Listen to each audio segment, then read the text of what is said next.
And now something completely different.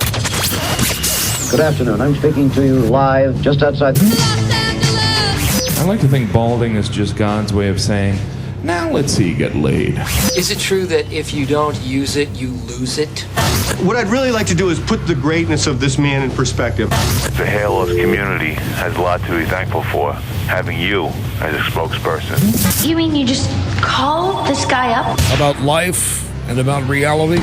And now, America's #1 reality radio show for men.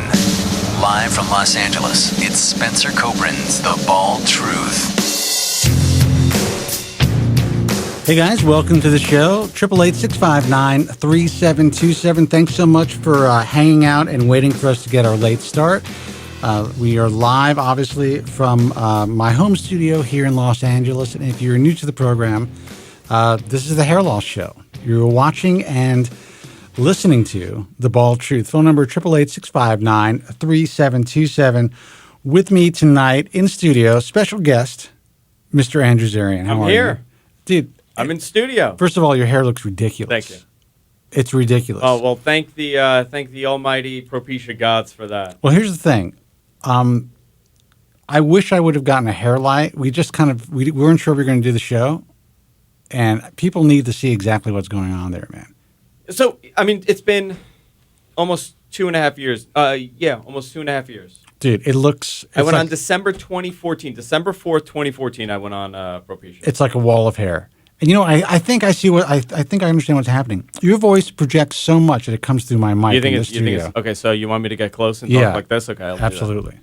If you could pop me up a little bit, I could do that. Yeah, I'm going to patch you up right now. All right, perfect. There we go. How's that? That's much better. See, that's better in your headset, but it's loud to everybody else. That's okay. I want you to feel good. Well, I mean, to me, you're... Okay, you could lower it. I'll just get close and I'll talk. No. That's good. That's good. We'll a little mouthy. We'll ask Joe. I'll tell you though, this setup is so impressive every time I come, and I say that and I pat myself on the back for that. I have to thank you. Listen, I designed this place though. You did. Let's face it. You did. You did a very good job. All right, guys. It's all a green screen. It is. There's nothing here, man.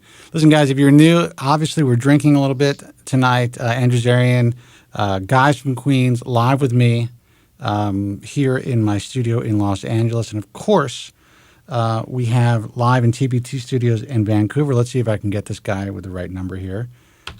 We have Joe Tillman. That's the wrong number. Joe, how are you, man? Hey, I'm good. How are you? I can't complain. You know, it's funny. We kind of thought we were just going to sit down and do the show. And then never like that. As soon as we started, the mic wasn't, his mic wasn't working. Couldn't get the fucking lighting right on him. I got to say something. Listening to the intro before I came on, it's like, Andrew. Yes, sir. I love seeing you on camera, but the reason why you're even there is because it's not working. What's not working? Last week you screwed up. That's right. Why do you think I'm in business?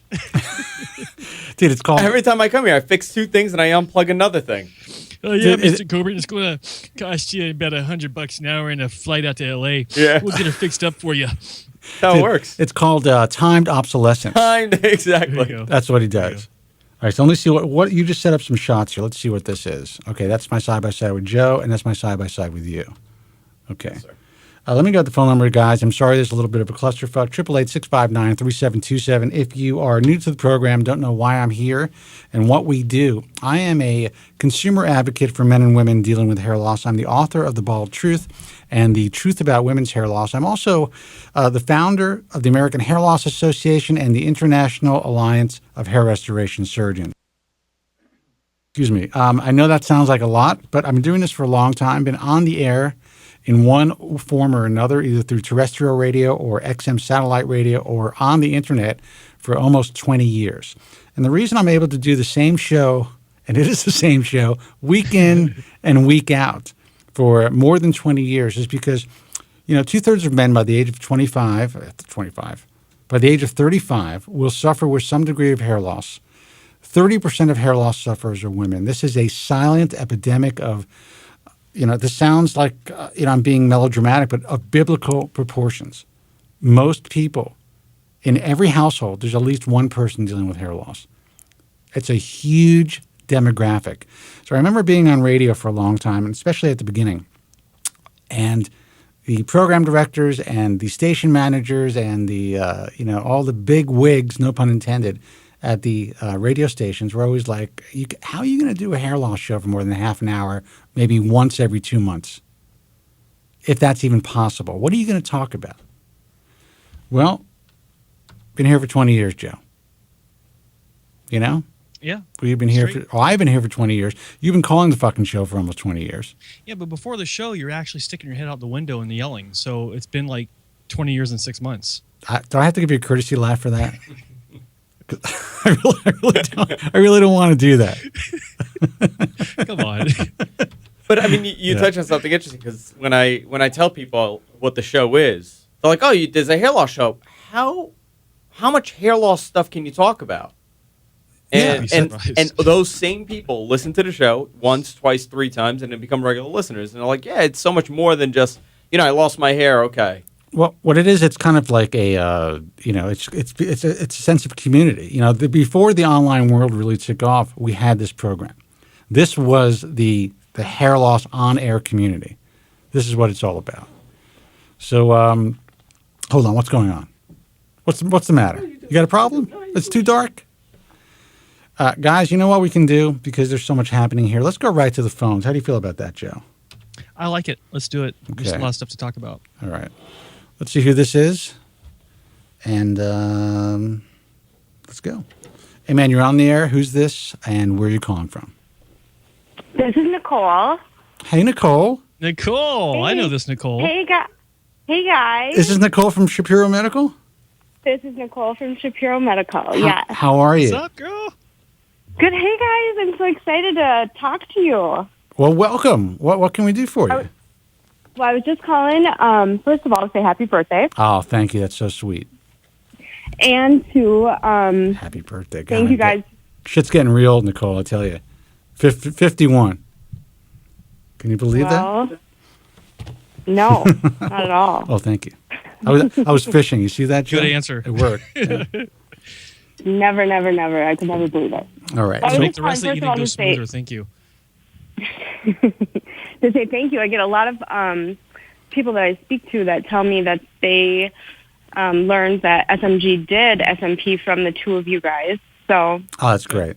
I say thank you for that.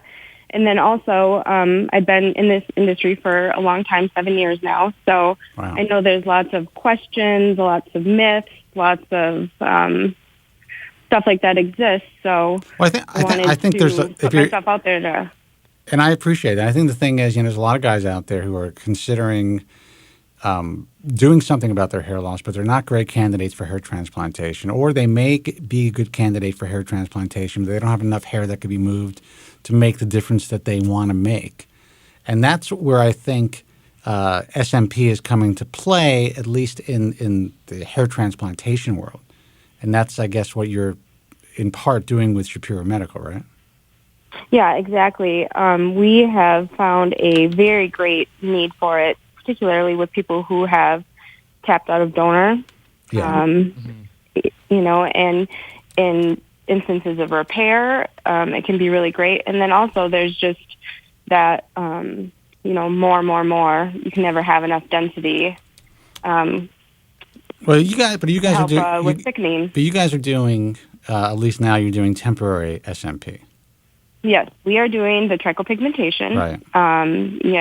Which is extremely safe version of the SMP because it's not anything that anybody's ever stuck with. It allows for lots of flexibility, and if it's something that in the future they choose to make changes, we can so do that. What do you mean, Nicole? What do you mean people haven't stuck with it? What are you talking about? Say that one more time. You said SMP or Tricopigmentation. A lot of people haven't stuck with it. What were you referring to? Oh no! It's nothing that they are stuck with. So let's say you go the permanent. Yeah, if you go the permanent SMP, route, and you get a result that maybe in time you'd like to change, your option is a laser. Whereas this, you can gradually allow it to just disappear with time. And it doesn't allow for a lot of intrusive. Well, I'm going to be honest. I am not a huge fan of permanent SMP for that very reason. And I think that while there is some good work being done out there for sure, I think that if someone is going to give this a shot, the temporary version or the quasi-temporary version of tricopigmentation is really, again, a safer bet. There's a way out. It will eventually fade. And I don't think people really take that into consideration when they're going for this procedure. They think, you know what? They look at the before and after pictures or videos online, and they see a decent result from certain companies. But, not all SMP is created equal. And if it's permanent, it's permanent. Agreed. There's a couple of myths that a huge one that I like to dispel with people is that there's really no such thing as permanent, going to have this the rest of my life SMP. Right. If people are going somewhere and they're hearing, you know what, you're never going to have to touch this up. This is one time. You have to get it you'll have it forever. It's so easy.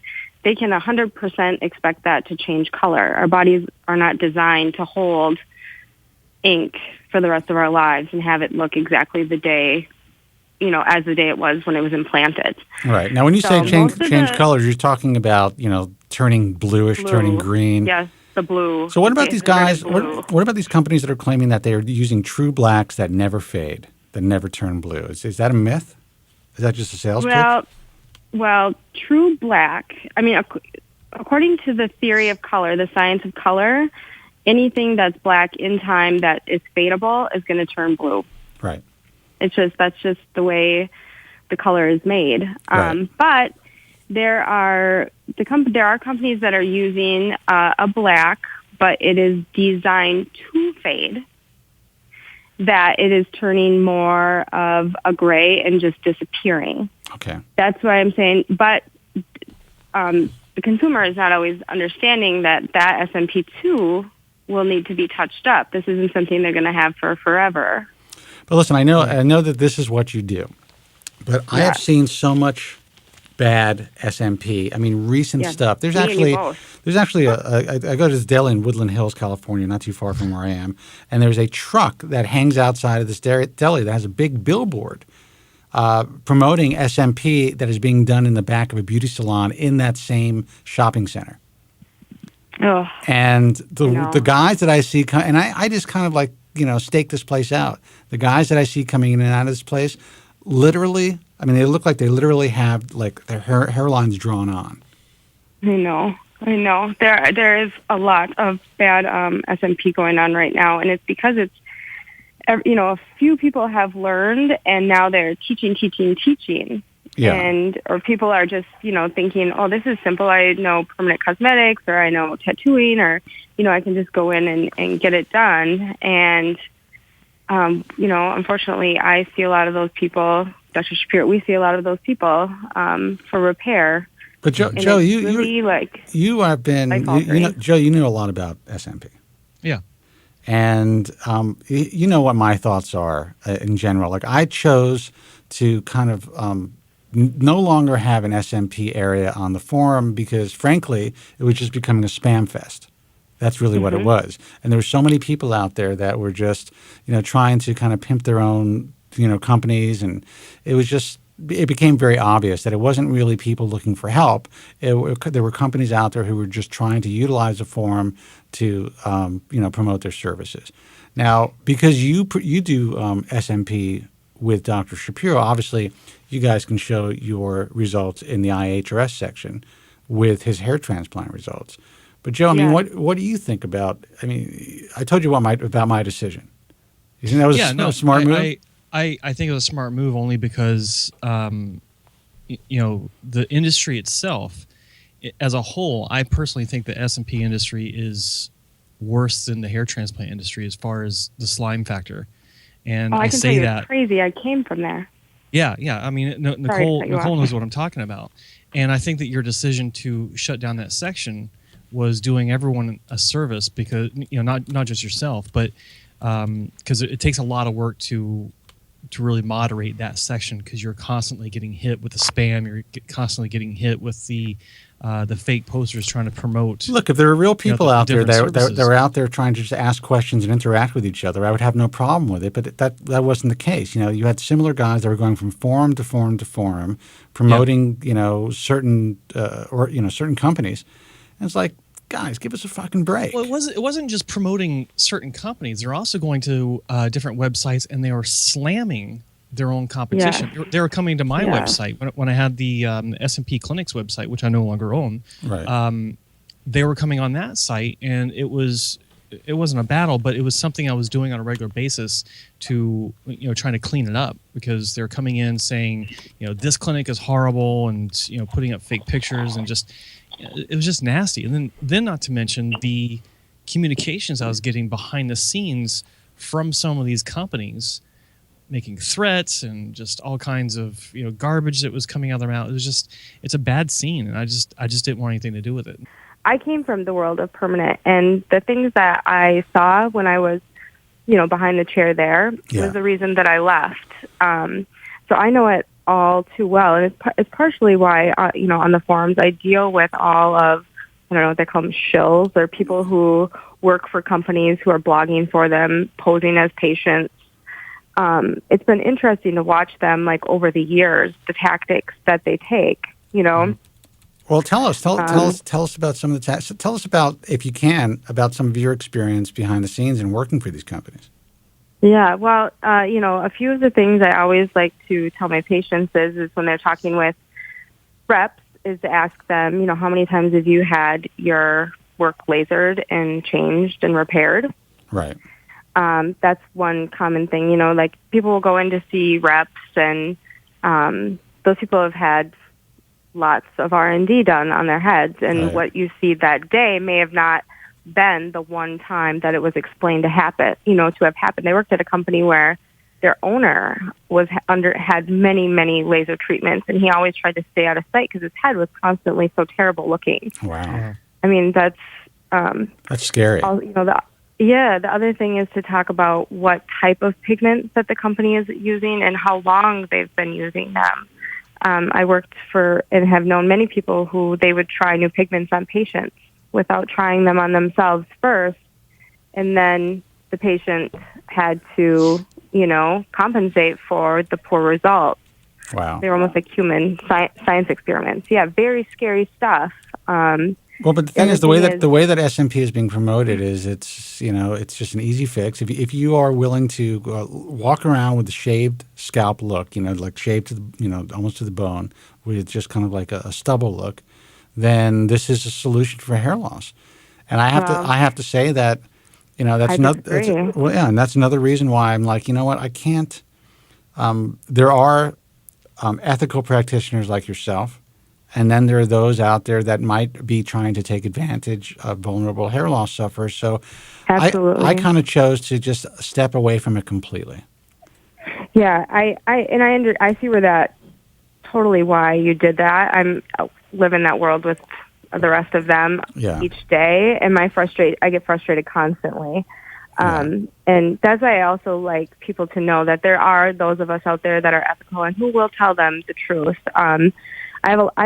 We don't accept a lot of patients for exactly what you just said. Is a lot of people come in and they've been told, well, if you just shave your head, this is such a simple, easy solution. And the reality is most people don't want to have a shaved head the rest of their life. Right. And also the reality is you're tattooing your head. You have to kind of put that into perspective. You got to accept that you're tattooing your head. Yeah. In essence. So I mean, I could see, if you're going in, you're filling in, transplanted areas, or you are trying to use it as underground, like Joe did for a while, so that he didn't have to use Durmatch or whatever. Listen, I'm sure that if I called Ron or called you and I said, hey, listen, I want to get it done, I can get on a plane, you'd hook me up and we'd put it on camera. Come to you. Well, yeah. Well, yeah, thank you. But the thing is, power, baby. I'd rather, for me, just continue to paint my head than to have to keep going back and getting this thing redone. That's where I tell everybody you have to weigh out the pros and cons. And the thing with tricopigmentation is that there's some travel, there's maintenance, there's all that stuff involved. Right. And for some people, it's just not worth it. It's too much of a hassle. And that we get too. you know? Well, I like the fact that you're calling in and you're admitting, and because this is what you do, that this is not a one-size-fits-all situation. It's not right for everybody. And you turn away a lot of people. And that's the thing about Nicole. She's been, in this field of S&P, she's been a really bright beacon of education as far as that goes. She's really been honest about it. She's always been straight up and honest about what is involved in the procedure, and that it's not a one size fits all. And she's really been doing what she can to learn as much as possible about the intricacies of this specific type of SMP trichopigmentation compared to what she was doing with a permanent type. And so, she's been a real asset to Ron and the team at SMG. And when I was there in February, visiting SMG for my review of my documentary film shooting, one of her patients had shown up. I'd actually been talking to him before he arrived. I didn't realize, I don't know if I told you this, Nicole, I didn't realize he was actually going to be there at the same time I was. And yeah, I knew that. I couldn't remember if I told you or not that he was going to be there. Yeah, but it was nice to see him, and he had actually had the permanent SMP, and he had multiple laser sessions to have it removed. And then when I was there, he was there that was his third session with you, I think, or second? Yep. Third. Yeah. Yep. Third. Yeah. It was his final pass, and he looked fantastic, and the guy was happy, and he had done his research, and he realized what was necessary, and Nicole hooked him up. It was a great transformation. Oh, thank you, Joe, for all of that. Well, listen. I think it is a reasonable procedure to have if you're the right candidate, you have realistic expectations, and in my view, if you are using trichopigmentation and really have the ability to kind of get out without having to get it lasered off, and that's just my opinion. Joe, I don't know if you agree with that 100%. Sorry, the full opinion was what? the full opinion is I am more of a fan of trichopigmentation than of anything permanent. Yeah, of course. It's even though it's not really permanent, people are still going to have to deal with the dyeing of the color and just turning blue, or even these blacks that are turning gray. It's still a whole weird transition. We can call it the less permanent of the options out there. But hold on, I think Andrew's going to take a pill. The permanent SMP, it's not permanent. It morphs. Our skin isn't permanent, so the ink's not going to be permanent. So it only makes sense when you break it down that, all SMP, no matter what kind of form you get, is going to need some sort of touch up. It's going to need some kind of touch up or some kind of maintenance. You can't get around it. Well, listen, Nicole, it's nice to have a true expert on to kind of tell it like it is. Is there anything you want to leave anybody before we take another call? You want to leave these guys with any information about yourself and kind of like last thoughts on what to watch out for? Oh, my last thoughts on what to watch out for at this point are just people need to do their research. They need to, it's technician over really anything at this point, because there are so many companies and so many franchises and so many just pop-ups that are coming up that really experience does matter. Time with patients does matter. But the biggest thing is, what are they going to do to take care of you if it doesn't turn out? Yeah. Which is a really ugly question to have to go into a procedure with, but it really has to be at the top of the list of, if I'm unhappy, then what? That's, exactly. I guess, my biggest word of advice. They certainly won't put you on YouTube if you're unhappy, A. And no, but there are so many walking wounded from this procedure out there that, people just, you don't hear a lot about it, but I see them all the time. And I'm like, those people to call me. That's the other thing. I want those people to call me. If there's people out there that are walking wounded, there is hope that exists. They just need to get in touch with the right people and have them give them some correct direction. All right. So Nicole, so they can contact you at Shapiro Medical, right? Contact me at Shapiro. Okay. And call the front office. They will get them in touch with me or email me, or I'm on the forums. So okay, awesome. So they can find you on Bald Truth Talk for sure, right? Yes. Okay. Yes. All right, Nicole, listen, I really appreciate you taking the time to call in. And I know you keep saying that you were going to call in, and you did. I know. So I'm glad you called on for my did. birthday. I did. Happy birthday, and thanks so much for having me. It's nice to talk to you, Joe, as always. Okay. Good talking to you. All right. You have a good night. Thanks a lot. Yep, you guys too. Okay, Bye. bye-bye. 888-659-3727. I just want to make it clear that there is certainly a place for some guys to have SMP. There are guys who are just stripped out. They are, grafted out. They just don't have enough, hair to cover scars and things like that. I think it's very reasonable to consider it when you are in that type of situation. And for some guys, it could work as a kind of full shadowing effect. Mm-hmm. But I don't know. I would tell guys to avoid it if they can in general. And then, really, if they decide to do it, I would only go with the temporary stuff. Yeah, I think that, I don't think that SMP is any form of SMP, even tricopigmentation. I don't think it's the answer for the long term as a solution. I don't think it's something that someone should be doing for 10 to 15 years and it's not because of the way it might look or anything like that. It's because it's another one of those things that you get trapped into having to do. Yeah. I like simplicity. It's like I would go to Andrew, but he's not even listening. Is he asleep?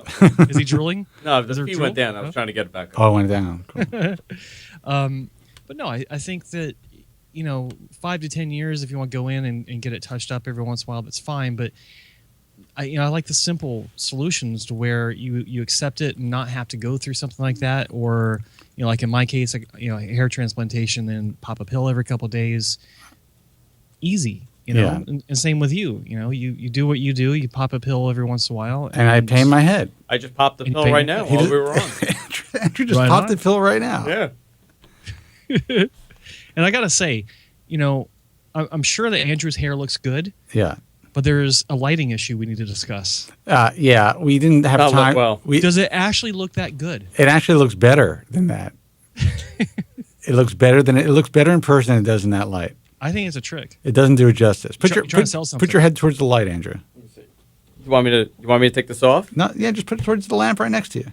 Yeah, look at that. Look at that. Wow. Is that ridiculous? It is ridiculous. And he was becoming a Norwood before. You know what's so funny? My mother, which is one of these people, they're like, "Oh, there's nothing ever wrong with you." She's like one of those. Somebody at my birthday party asked me about Propecia, which is something I'm very happy to discuss at all times. Yes. Especially when you're turning 32 and someone's like, "Oh, so were you really losing your hair?" Yeah. And I was like, "You know what? Let me show you a picture." I showed my mother a picture of when we went to Vegas. Yeah. That trip to Vegas, it's Jess and me by the pool, and I showed her the picture. She goes, "Oh, wow." Really? Yeah. She's like, "Oh, wow." And Jess's grandmother came at that point, and she asked me, she's like, "Oh, wow, your hair looked not so good." I go, "No." That's nice. And then she said, "Let me ask you, are there any side effects?" Yeah, that's what I said. "Are you asking me if my dick's working? Because it is." Right. Everything's fine. Yeah. Everything's fine. And no side effects. Everything's Yes, my dick is working, Mom. Yeah. But you know that after this broadcast, that you're going to get a lot of shit just for saying Propecia worked for me. They're the loons. They're the crazy people from Europe. Well, we are not allowed to. We are not allowed to be, to talk about our positive experience on the drug. Why? I see. It's baffling, right? I mean, all these people that are screaming about Propecia being chemical castration and all this BS about it. Fine. There's nobody that will deny that that this is a 100% safe drug. For some people, there are side effects. For some people, there are severe side effects. Right. And it is horrible that those people are going through it. But if you go online, you're reading this, and you're a young guy, you're 20 years old, you're losing your hair, it's so irresponsible of these lunatics to go and to put the fear of impotence and the fear of just total life-altering side effects when the odds of you suffering from this are very little. Well, I would say the odds are probably as great as you having like anaphylactic shock from aspirin or maybe maybe quite. It depends. Listen. According to Merck, it was about a little less than 2% of the guys who taking the drug during clinical trials. And by the way, that was not Propecia. That was Propecia. Yeah. Proscar was 5%. Proscar was 5%. Yeah. Proscar was 5%. But I know it's real. These guys contact me. There's definitely a subset of guys who are dealing with this for sure. But it's kind of like women who have unfortunately had blood clots or from birth control, or sexual dysfunction, which could be permanent. Yeah, all these dudes that are going and screaming online about this stuff, I guarantee you, they're not telling their girlfriends to go off the pill. No. Which is far worse and is ruining women. Yes. There was an article I was reading how the state of marriage in westernized culture is falling apart, and part of it is due to the birth control. Because women are losing their libidos. They're losing their libidos, and they're totally not who they are. They're not attracted to the same people they normally would have been attracted to. It's screwing them up totally hormonally. Well, their pheromones also are changing too. Exactly, and we are totally fine with that because it's not a dude with dick issues. Right. Absolutely. And that's the thing. I mean, there's so many women, if you go online, and I've done the research, who a much larger percentage who are dealing with what is that noise? Is that my cat? Dealing with see the common law of the cat. Yeah. Dealing with really severe sexual dysfunction. They're having orgasm, problems with achieving orgasms. They cannot become lubricated, all this stuff. And I'm talking about women who have stopped using the pill for years. That is never really talked about. You don't see too many lawsuits about that. But when it comes to guys' dicks, man, if 10 guys can get together and all of a sudden there's a class action suit. It's crazy, but I always tell people, you will always read about the side effects. It's rare for you to read, but the first thing for you to discover are the pros and how this medication has helped so many people. Look at me. I'm the first to tell you when something is affecting me. Dude, I just turned 51. Yeah, I started balding at 21. Like, I'm one of these people that believes that my cell phone's going to give me cancer in a couple of years. You know what I mean? Like, I'm not... I just got the iWatch, and I'm like, I know. Oh, yeah, I really appreciate it. Well, and in my mind, I'm like, I'm going to get wrist cancer. Yeah, that's what you just asked me. Like, oh, now you're going to get wrist cancer. Yeah. So when I tell people about my success with this medication, they're astonished. They don't... It's almost like they don't believe me because of all the negative publicity. But do they glance down at your junk? Yeah, sometimes they grab it and they're like, "Oh, let me feel it." Yeah. Really? Yeah, sometimes. Once in a while. I should start talking about it more. Yeah, once in a while. But just randomly. These are dudes. These are all dudes. They're not. They're not broads. That's the problem. Never mind. Guys, 888-659-3727. Let's see who this is.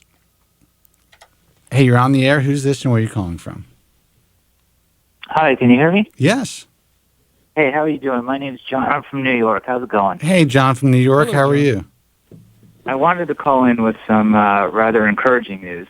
Yes. So I am just about almost to the day 6 months out of my second hair transplant procedure that I had performed by Dr. Carlos Wesley.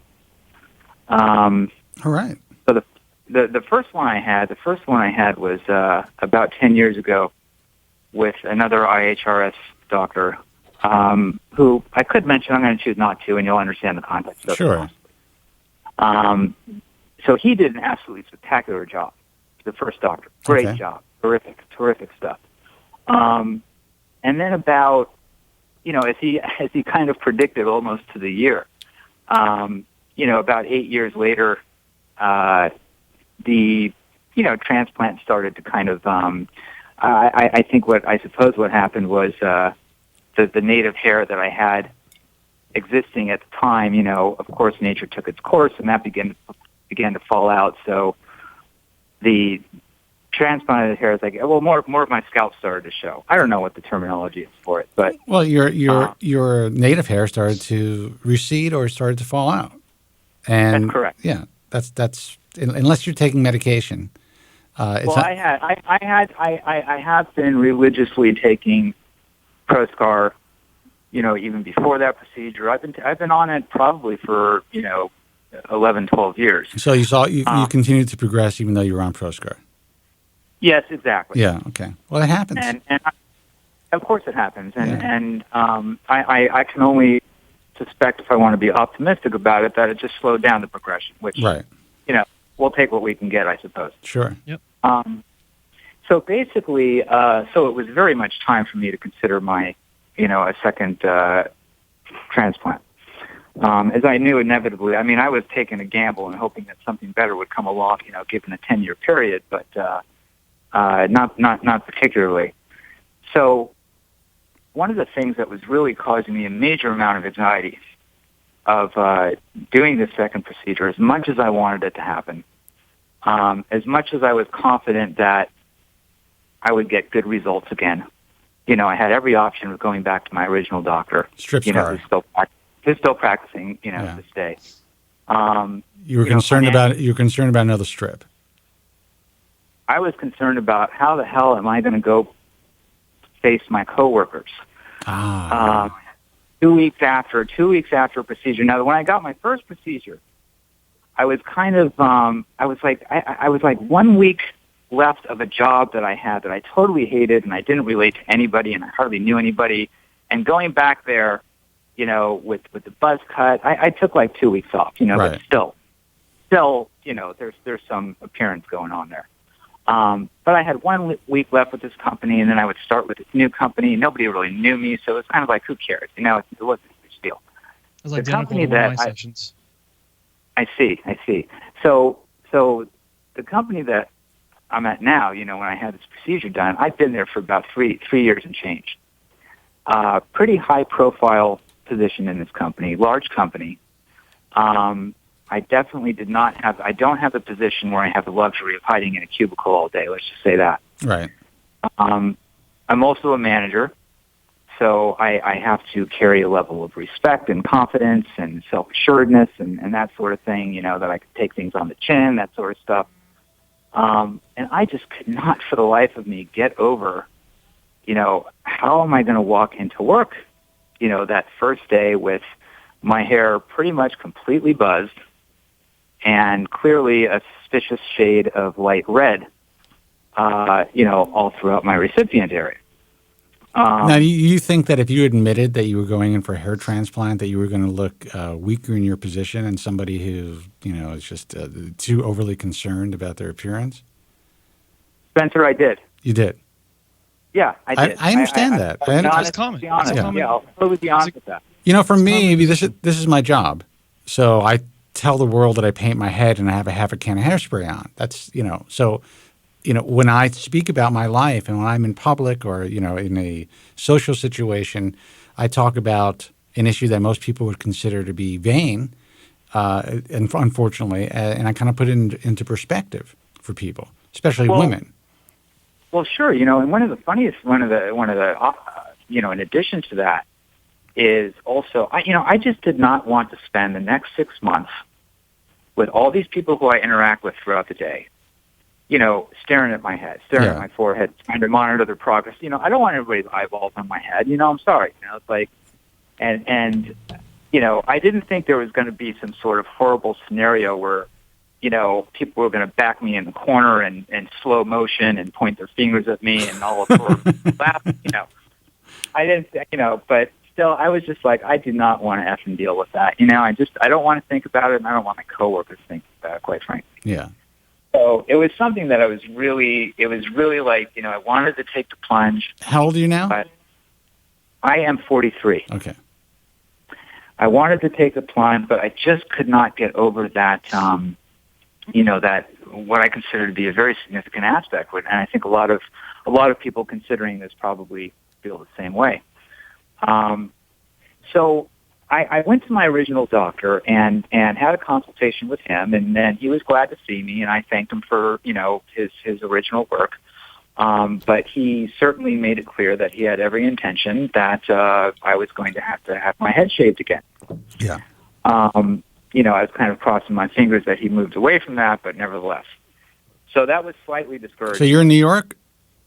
Yes, sir. And his last name starts with an F? Yes, sir. Okay. So I found Dr. Wesley through the IHRS list. Yeah, that Dr. F, I mean, there's no getting around that for him. It's like it's either my way or the highway, and if you don't want to do it, you got to go someplace else.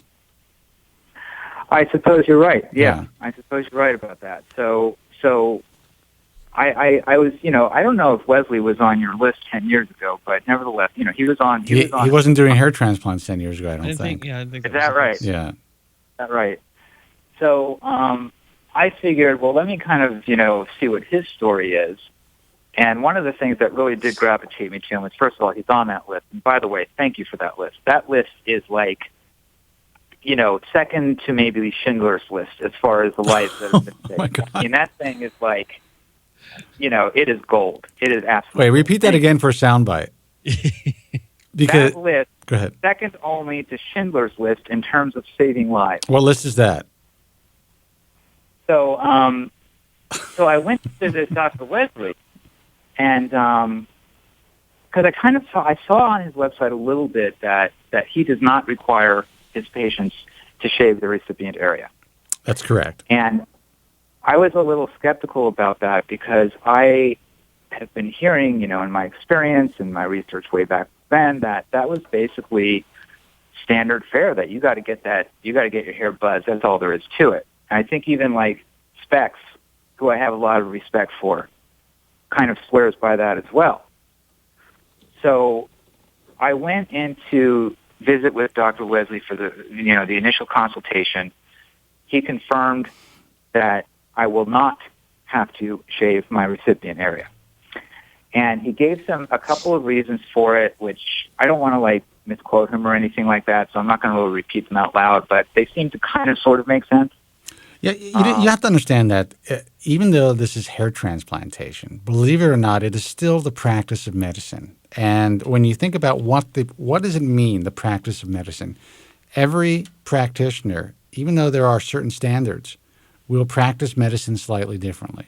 Each surgeon has their own set of nuances and their own experiences where, one surgeon will tell you this is impossible, and another surgeon will say, I could do it, and they do it. So it's not uncommon, in my view, for this to happen in kind of every realm of surgery and every realm of medicine. And there are guys out there, like you said, who are staunch believers that the only way to get the best possible results is to shave your head. And then there are those, like Dr. Wesley, who believe differently, and they've proven that that's not the case. Well, I was under the impression that it was just kind of across the board, especially the most respected doctors, particularly the ones who are on your list. Well, I will say that, and Joe, you can correct me if I'm wrong, because you work for a couple of doctors who really believe in that as well. But I think it makes it easier when you can see the entire field, and it makes the job more efficient. And, somebody doesn't have to go in there and try to go in between every hair and be, really careful, trying not to transect hairs and so on and so forth. I was waiting for my opportunity to jump in, because for years I actually towed that line that you have to shave. Just like Dr. F was telling you, I was saying the same thing. This guy really gave me a good haircut today. I'm sorry. Go ahead. It does look good. Thank you. Yeah. But look, like Spencer said, I mean, there's a comfort level, and different doctors, different clinics will practice medicine. I've never liked that term, practice medicine, but they'll practice medicine in their own clinic a little bit different than the next guy.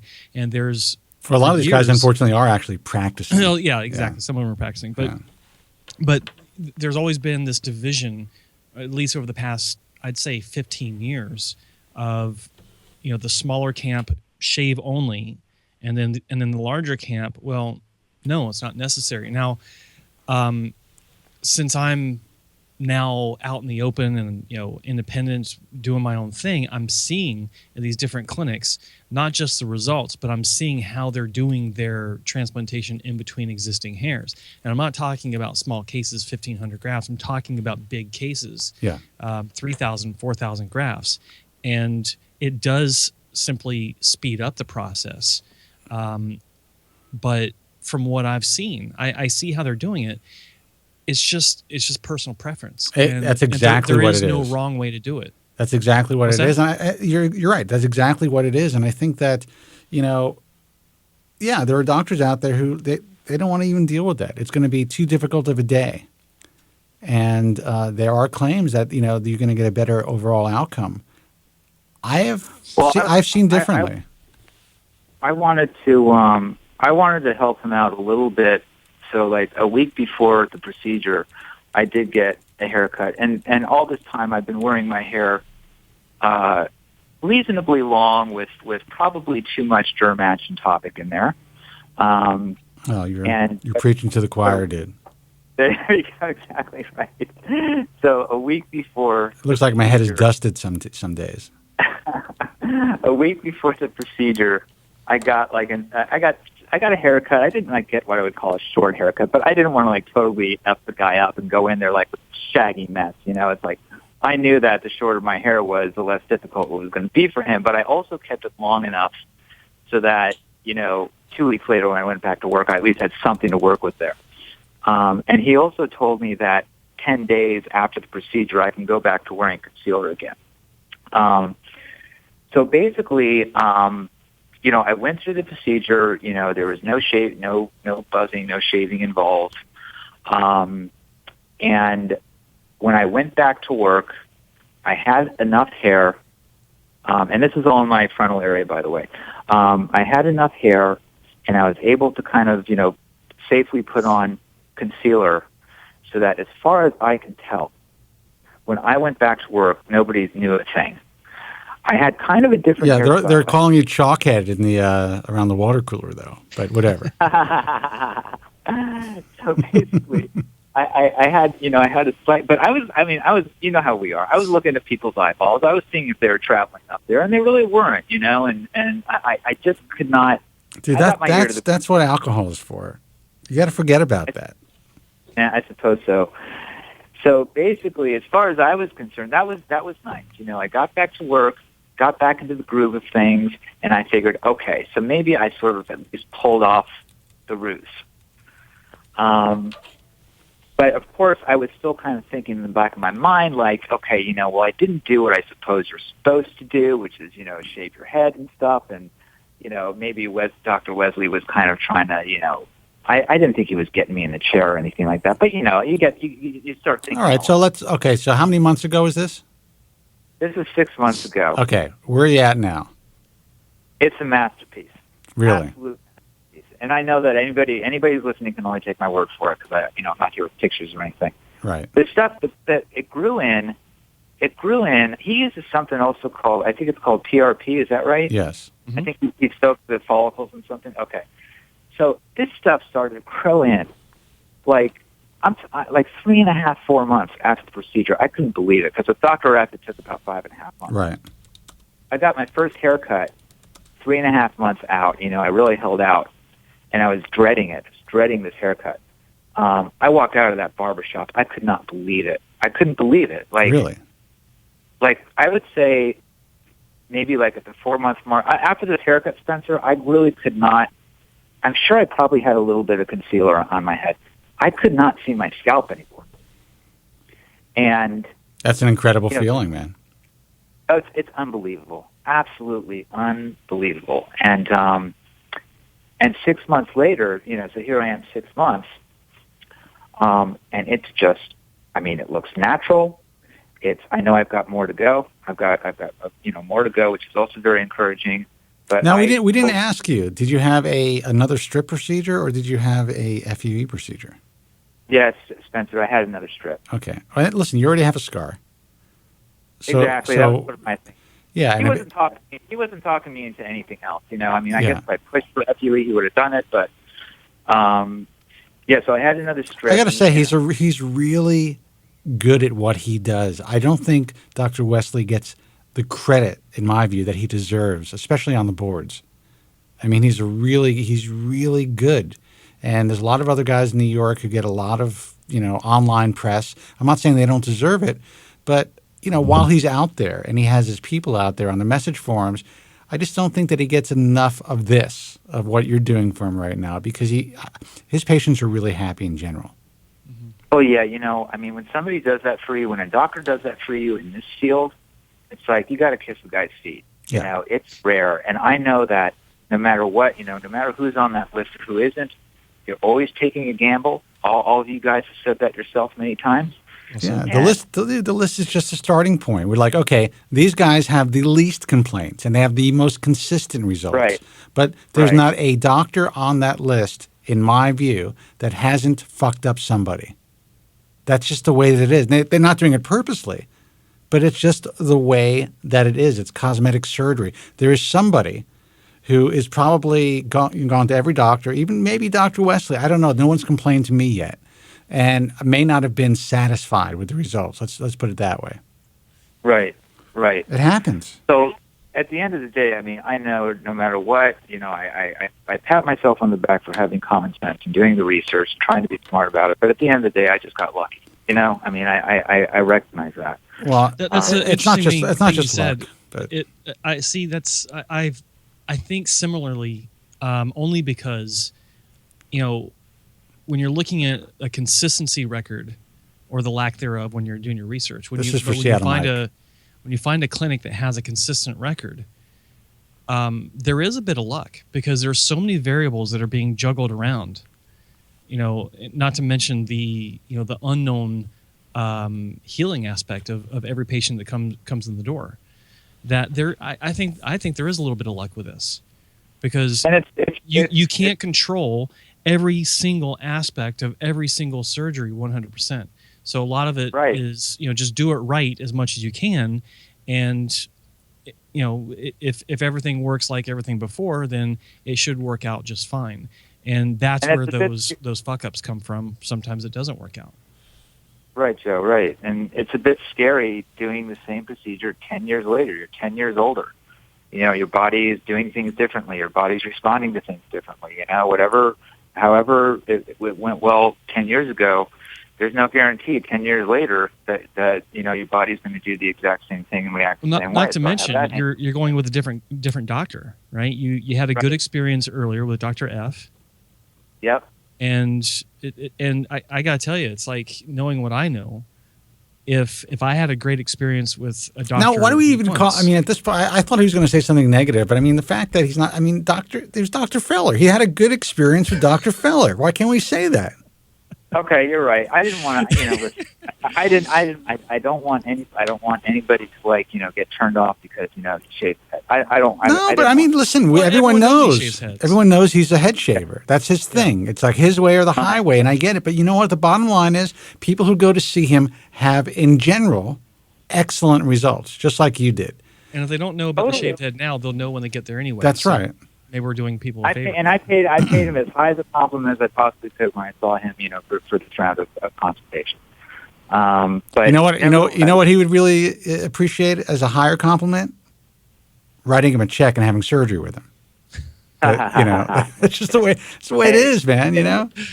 No, but in real, listen, you had to make a decision based on your current circumstances, and you obviously made the right decision. Andrew, I'll be with you in a minute.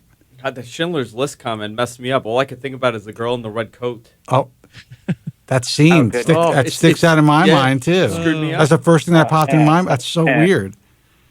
So, did you have a strip with Dr. Wesley that was the same size, bigger or smaller than with Dr. Feller? You mean in terms of number of grafts? Yeah. It was slightly smaller, actually. I had just under 1,900. Around 1,900, but with Feller, I had 2,300. Okay. All right. Well, listen, man, I'm glad you had such a great experience. I think it's, we get so many guys who call in, or the guys that take the time to post on the internet are usually, in general, unhappy people. When the happy people call in, it makes my day, because I know there's so much great work being done out there. There's so many people being helped by what we do and by the doctors who we are affiliated with. A lot of people don't like that word, but Joe knows what I'm talking about. But you're one of them. You're a guy who you're 2 for 2, man.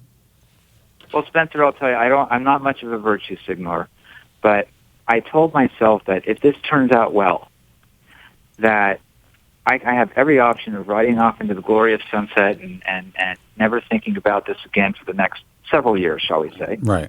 I told myself that the least I could do is call back into the show when I really have zero reason to anymore and just thank both you and Joe for the amazing advice that you've given so many people and that I took in and that really helped me make this decision.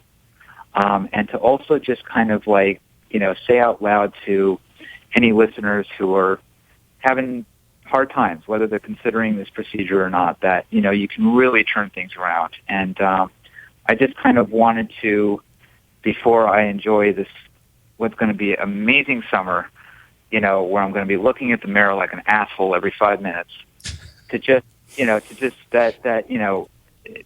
there's really an opportunity to turn things around for yourself. And it could work out well, and it worked out for me, and I hope it works out for, most of your listeners as well. So that's what I really want to say about that. Listen, man, that's an important message, and I really, is very well said, and I appreciate you taking the time to call in to help other people. Because like you said, you could have just walked off into the sunset and said, fuck it. I got mine, and that's it. Right. And I really appreciate this. I'm glad that you do. And thank you guys for everything, and I hope to be in touch, and happy birthday once again. Oh, thank you. And what's your name again? My name's John. John, thanks so much for the call, man. Thanks for calling. Congratulations. Thank you so much. Okay. Have a great evening. Thanks a lot. 888-659-3727. People are complaining that there's not enough Zarian, but the thing is, Zarian came in here today. He could have set up a 3-shot, but he chose not to do that. I would have loved that. Listen, I'm not working today. I flew 3,000 miles. You got to speak into the mic, please. I'm talking. Okay. I'm not loud enough. No. Have you done this before? Wow, that's a first. That's a first. No, I think there's something wrong with this mic processor. I got to fix this tomorrow. Yeah, but you need to speak directly into the mic. That's what Mike Phillips would tell you, by the way. Yeah, speak directly, like a flashlight. Like a flashlight. Yeah, hold the flashlight. Yeah, or like something else that you. Something else. You know what to do. A flashlight. 888-659-3727. Let's see who this is. Hey, you're on the air. Who's this, and where are you calling from? Hello. Hey, man. Did someone butt dial me?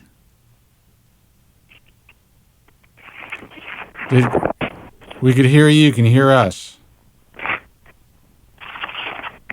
I'll give you a couple more seconds to see if you can. I want to hear what's going on there. Yeah. I know. I hung up. Hang up. All right, guys. 888-659-3727. Sexy Zarian. He is back. I'm back. He's back in Los Angeles. I'm back. We're going to have him. We're going to take live shit on Facebook. He's going to be tanning by the pool. My wife already posted.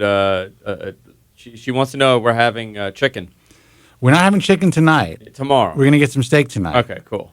And by the way, if you're listening, the guy, what does he call himself? Does he call himself Brian from Los Angeles? Oh, Brian. Yeah. I think so. If you're listening, we're going to be at your place tonight. So get your shit together. And by the way, thanks for defriending me on Facebook. Why did he defriend you? I think it was a mistake. I'm hoping. No, he got pissed. I think maybe what happened was I said that I may be having a party at the facility, at the restaurant that he works at. You didn't tell. And I didn't. I didn't make it happen. So he got me in touch with the banquet manager, and I just never called. Oh, you were planning a party. I was considering it.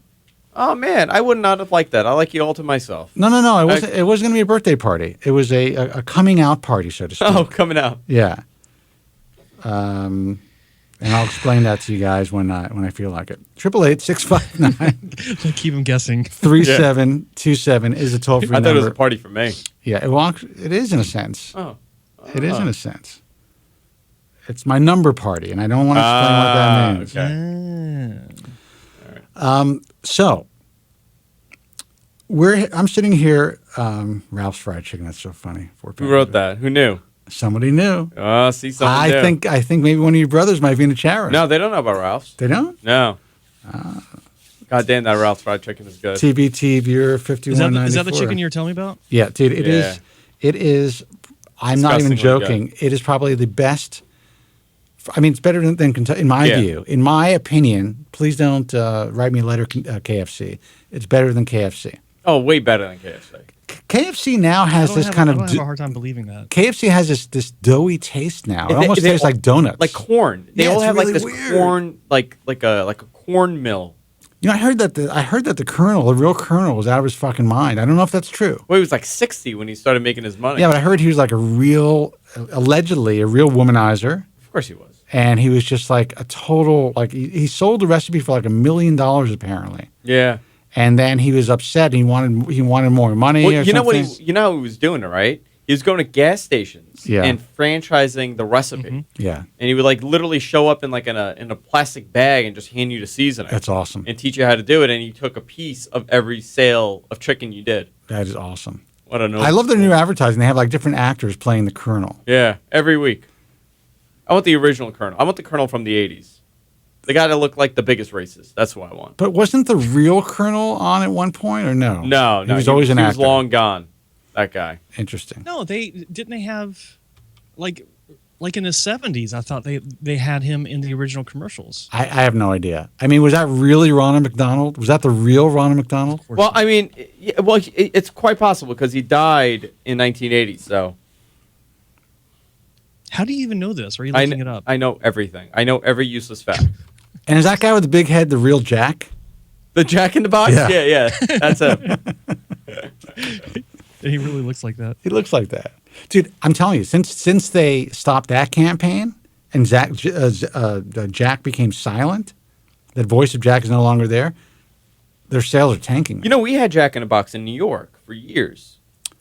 Rodney Allen Rippey, you're probably too young to remember that. No, I have no idea who that is. Yeah, he was the face of Jack in the Box. Little African-American actor. And they every one of them is gone. Salmonella. No, it was the E. coli breakout. Well, that was actually recently. That was what is that? Chipotle. Yeah. I won't eat there. Well, that's where we're going tonight, dude. That's where we're headed. We're going to Chipotle. That's where the party is. All right, we're only going to stay on. We're actually going to kind of leave early tonight, but I wanted to. And Andrew, if you don't mind, if I speak to Joe for a second, No, go ahead. I'll leave the room. I'll let you guys be. It's up to you. You can stay. Stick around. Stick around. I wouldn't put the headphones on because it will mess up your hair. Do you see what's happening? No. I need to go respray. Dude, it is like a bouffant. I've never seen anything like it. It's unbelievable. Like, I wish I could comb it straight back like that. What did you call me the other day? What did you write? Whose hair was it like? You wrote something on Facebook. Oh, Tony Manero. Yeah. From Saturday Night Fever. Fucking awesome. And you know what? I think it's important that let people look at you. Look at that. Let people look at me. Look at here. Look at I'm that all hair. bloated up today. Today's not a good day. I just flew. You don't look bloated. My fingers are swollen like Ron Knight's. Maybe fucking Ron. He's still alive. He's still alive. He Ron? lost it on me. Really? Yeah. Why? He thinks I'm like a made up character on the internet that's attacking him. He's losing his mind. You are a made up character on the internet. Yeah, well. Is this wrestling stuff that you talk about? Yeah. Okay. All right. You know what I'm talking about? He's got this whole wrestling gimmick thing happening. Yeah, Treehouse Vince. Yeah, Treehouse Vince. I need to tune in more. Yeah. Well, you know what? I wanted to talk about one thing. And I think it's important that we talk about this week, Joe, because a lot of things happened this week. And I am, like I said, maybe I'm going through like a midlife crisis, or I'm getting to a point in my career, in my life, where I'm just like, you know what? Something has to change. Mm-hmm. We've been talking about how the dumbing down of the internet, what's happening in the industry, how it's becoming a more dangerous place, frankly, than it ever has been. Yeah. It was pretty bad. It was pretty bad before the Bald Truth, and I have to listen. I'm going to give myself props. The Bald Truth changed everything. The Bald Truth was the catalyst for all the change in this industry. Listen. I got to give myself the respect that I deserve. But that lasted for like 8 years, 9 years, 10 years. You were the original source for doctors losing their damn minds online. Yes. Yeah. And it was late 90s, right? Yeah. I was the guy that, everyone was like, we have to kill this person. Pretty much. He is telling the truth about the industry. He's exposing the fact that the emperor has no clothes. And it was a big deal. We made a significant change early on. Like, I would say within about a 24-month period from the time that my book was published in 1998, the first book, and I got on the radio, which was around the same time, not too long after the book was published. All of a sudden, everyone's getting microscopes for their practice. Follicular unit transplantation was the gold standard, and I pushed that gold standard, and it changed everything. Yeah. Then, unfortunately or fortunately, I was introduced to an Australian doctor who, or he introduced himself to me, and I saw this procedure, and I was like, holy shit, this is fascinating. He didn't introduce himself to you. He tracked you down. He did. He tracked me down. Actually, he tracked me down to Like a Los stalker. Angeles, and I wasn't living in Los Angeles at the time.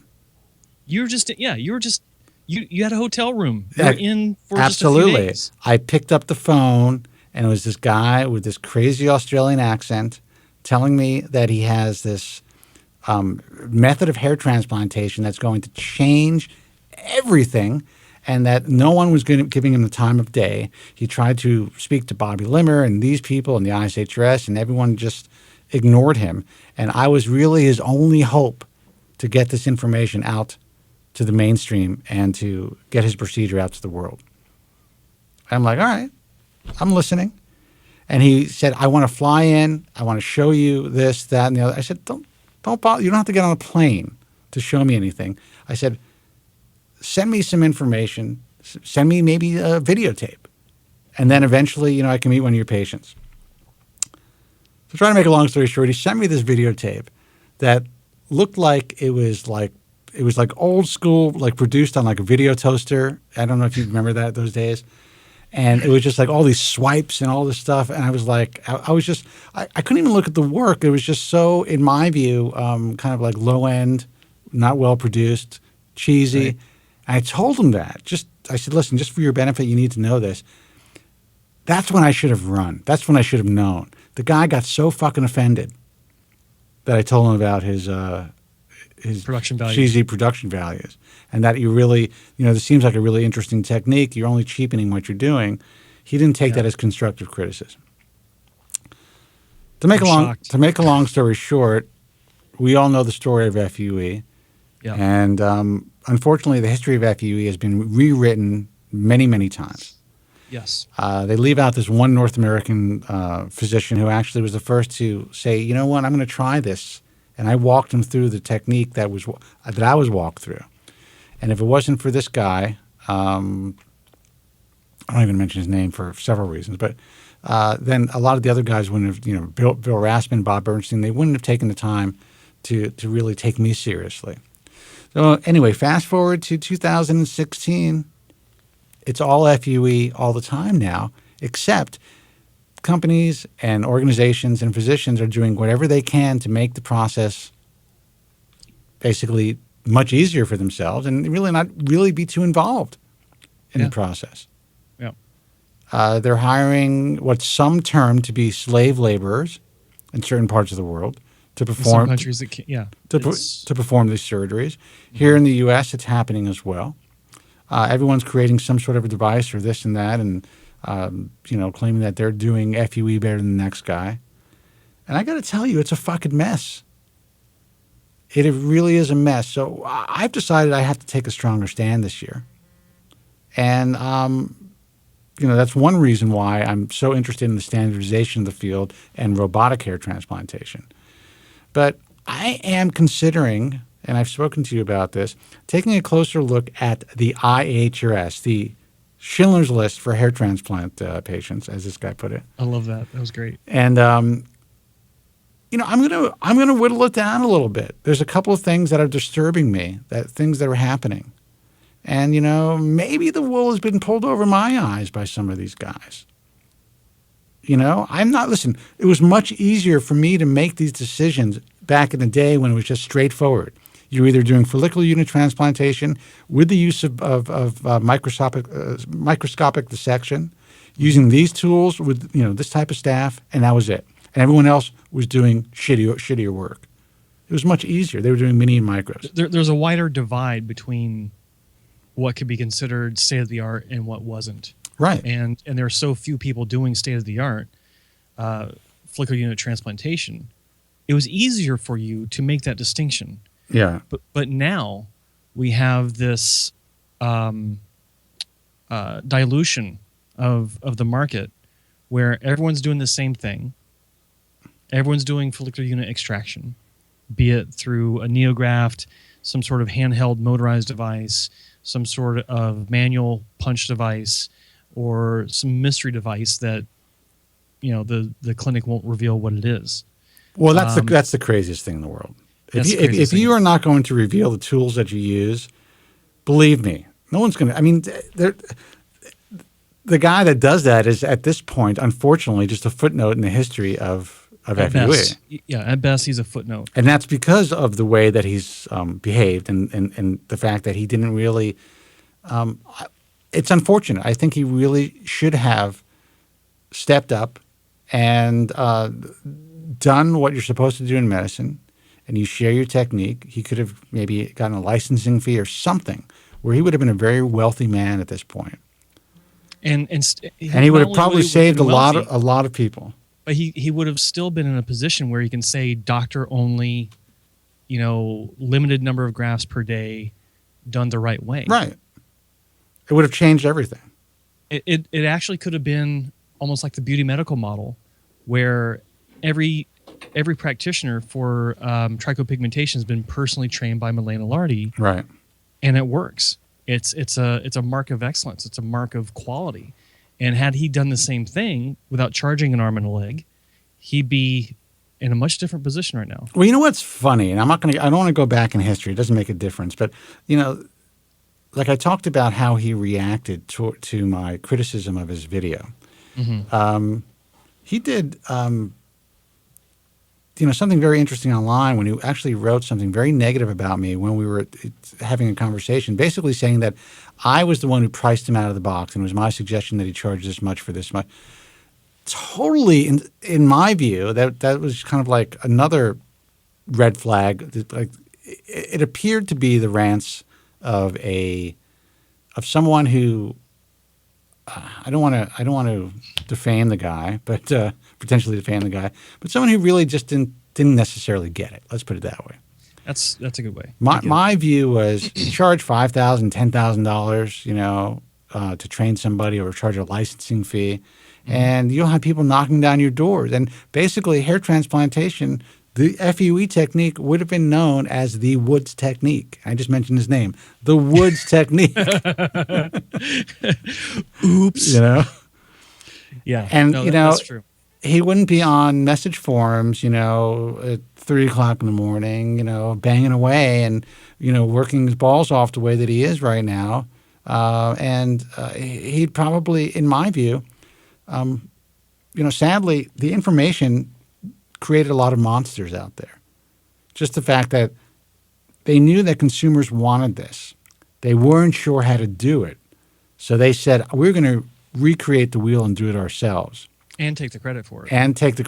Yes. Well, there are a couple of doctors, I'm going to say that Rassman and Bernstein, they went into it very slowly.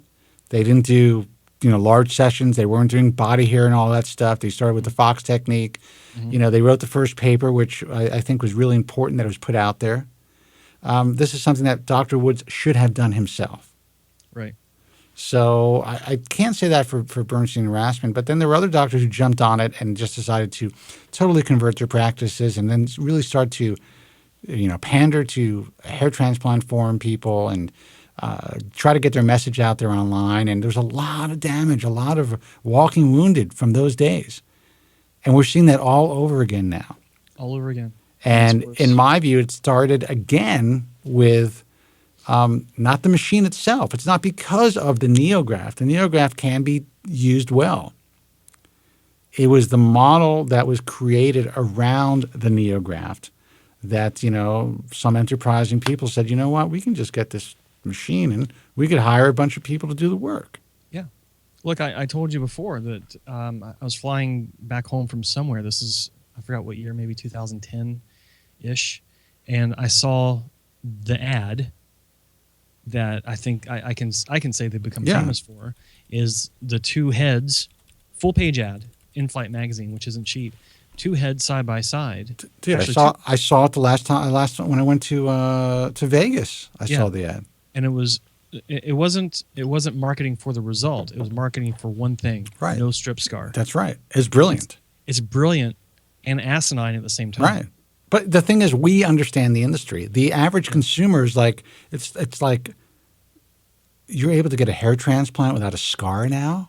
This is fucking. We're in the future. Yeah, you know, exactly. Yeah. That's how they feel, and that makes sense to me. You know, and honestly, I'm going to be completely candid. If I was their, president of marketing, I would be like, I can't add anything to this. It's perfect. Yeah, there's nothing to add. Yeah, nothing to add.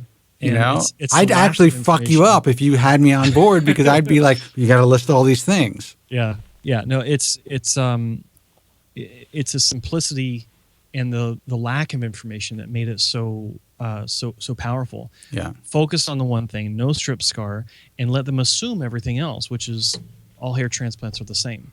Right. As far as the growth, the naturalness, density, blah, blah, blah. Absolutely. And we all know that's not the case, but in their case, they nailed it. I mean, they literally knocked it out of the ballpark. Yeah. And it still is the message they carry to this day. It is I think it was the most powerful message and really created a really, and whoever, I mean, you got to pat yourself on the back, guys, because it created this a paradigm shift in this field. Yeah. And strip has gone by way of the dodo. New doctors are not interested in learning how to do strip. Patients certainly aren't interested in having strip now, especially the younger guys. Yeah. And it's unfortunate because obviously like this guy who called, John, he had a second strip procedure. He's very happy. We all know that you cannot get, especially if you are going to be a higher Norwood, the best possible results unless you do a minimum of one strip. Minimum. I would say if you are going to be Norwood 6, even a Norwood 5, if you can get 2 solid strips, then go in there and cherry pick with FUE, you're going to get the most bang for your buck and the most hair that's going to be moved. But people don't want to hear that. No, of course not. So now it is our job to kind of like, and my job to kind of like show people, now it's not strip versus FUE anymore. It's FUE versus FUE. And not all. Strip is not even in the equation anymore. Right. People don't ask about it. It's rare, and in fact, on Bald Truth Talk, just the other day, there was someone that was asking about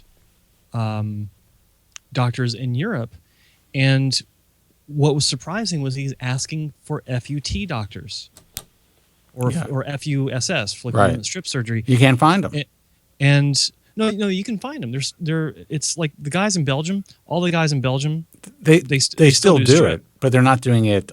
You know, it's not something they're being called on to do a lot anymore. And they're not advertising it. They're not advertising it. They're not talking about their strip results. They're talking about their FU results. Right. And it was one of those moments where I'm kind of shaking my head. It's like, oh, okay, wow, all right, yeah, sure. Well, these guys, are still doing it.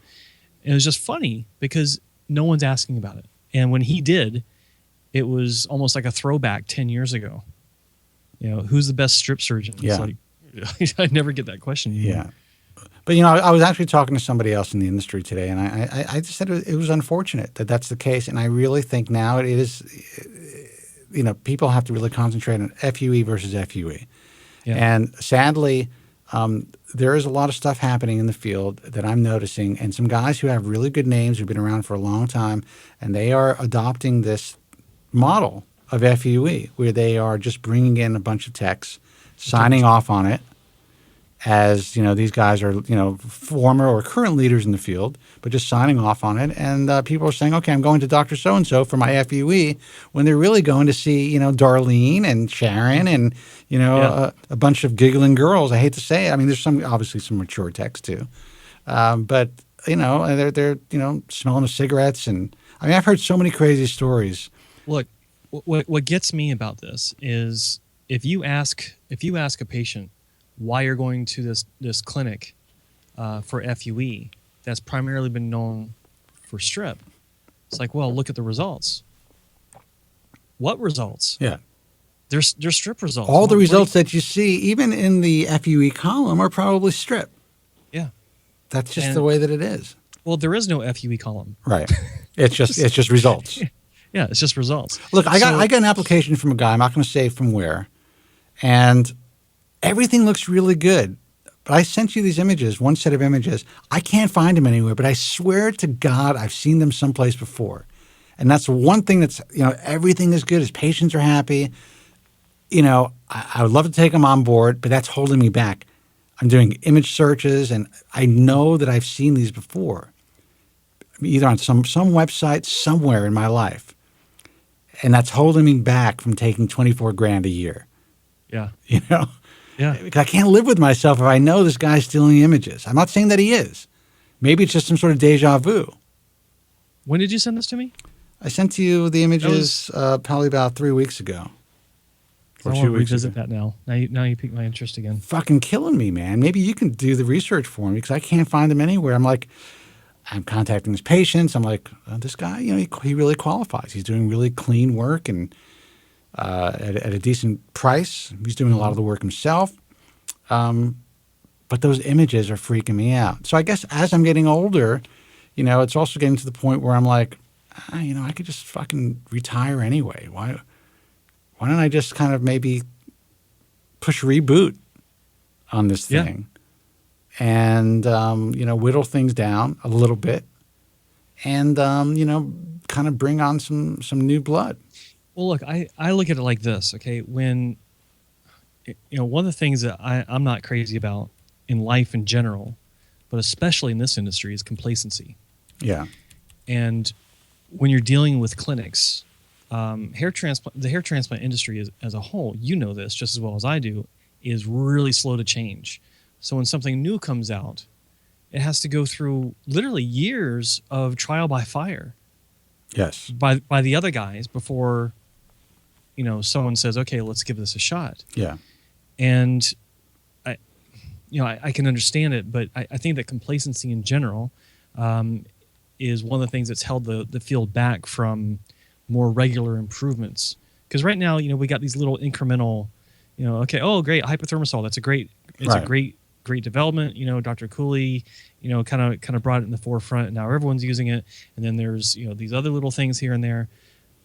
But I think that if we weren't so complacent with the status quo, I think that we can make some bigger strides in how we're doing the hair transplant for our patients. Also, I think as the doctors. Go ahead. I'm sorry. I was going to say, but when it comes to, being on the IAHRS, once a doctor gets on the IAHRS, it's like, okay, I'm here. Yeah. I've made it. Yeah. And I think that that's the wrong attitude. Well, I mean, some guys think that. Some guys think that. Some guys are like, how many leads can I get per month? Yeah. And I'm like, you know what? Thanks for playing. Thanks for playing. This is not going to work out for us. Yeah. But I think that if they realize that just because they're on doesn't mean they're staying. Yeah. I think, I don't know, maybe I'm dreaming, but maybe that could put a little bit of fire under some of these guys.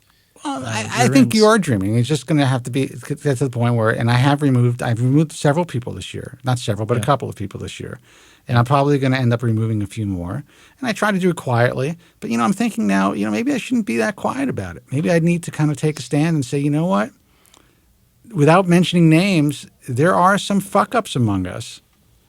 And we need to make some changes. Not just fuck-ups, but... Like you said, people are complacent. Yeah, complacent. But I think also there are situations where... Like in the truth in marketing angle, it's like I'm seeing some things. It's like, really, I mean, you really think that you need to do these things to promote your practice and the results that you're putting out, and it really makes me.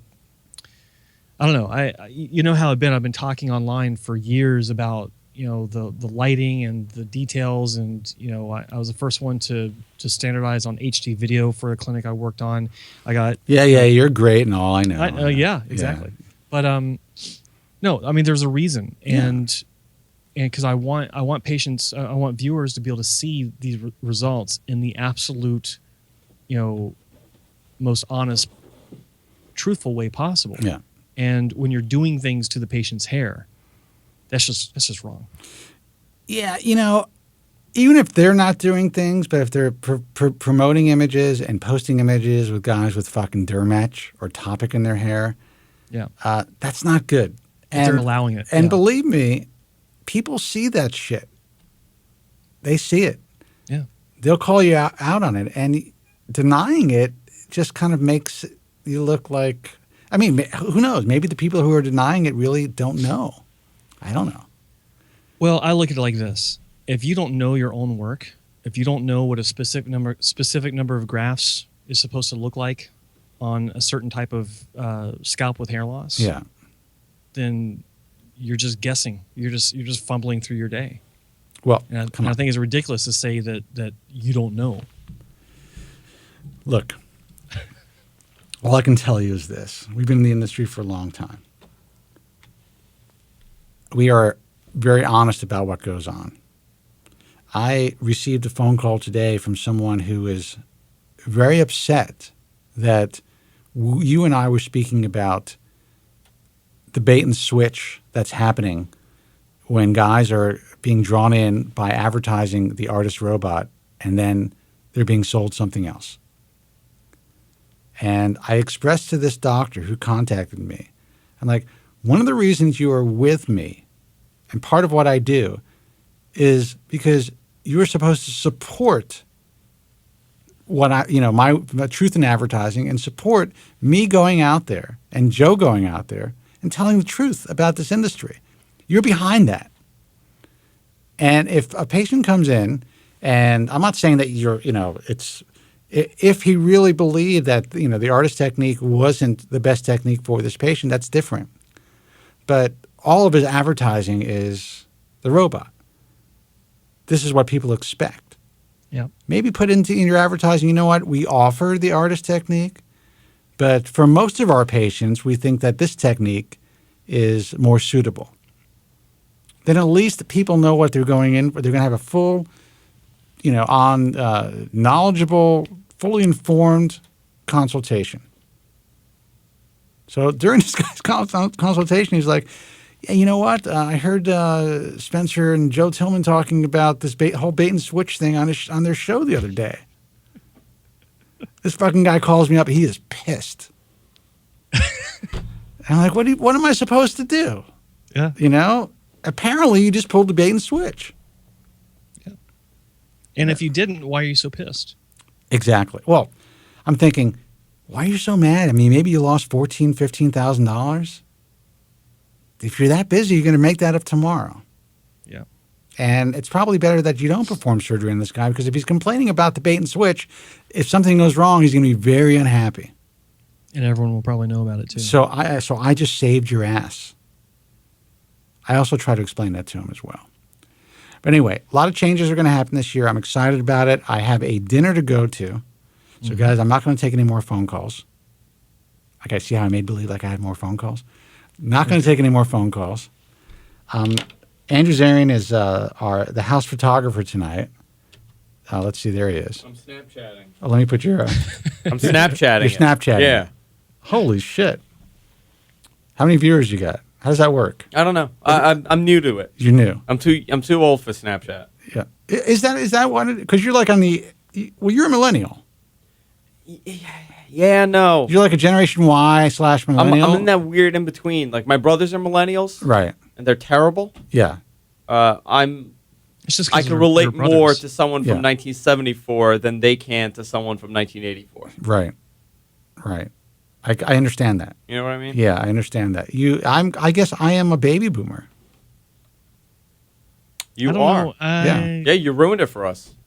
Yeah. I am a product of the greatest generation. And you guys have crippled the economy and ruined it for my generation. Look at that. Oh, no. Created a bunch of pussified kids that are afraid to do anything. Not baby boomers, man. No, but the baby boomers created Generation those kids. Ys. But the baby boomers made them. Baby boomers made me. My generation, You're a baby boomer. I'm a baby boomer. Yeah. So you made me. So Zarian's upset for. Oh, that's right. I am. You are right. I'm sorry. You're my father. I had an argument like this with common law, and I was completely wrong. Yes. Did I? Was this like a revelation right now? No, not about this particular thing, but something similar. And you just gave me post-traumatic stress from that. Oh my God.